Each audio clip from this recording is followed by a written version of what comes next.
телефон на все голоса говорит пока. Пора.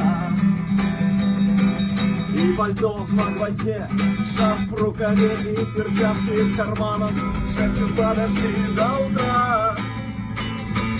До утра.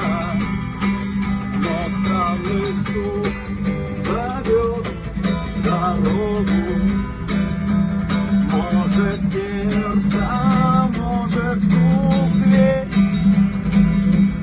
И когда я вернусь на пороге, я скажу одно лишь слово «верь».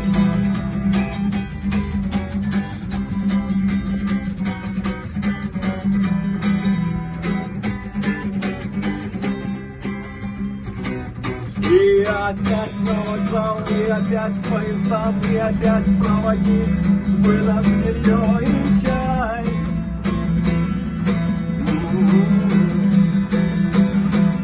И опять не усну, и опять сквозь грохот колес мне послышится снова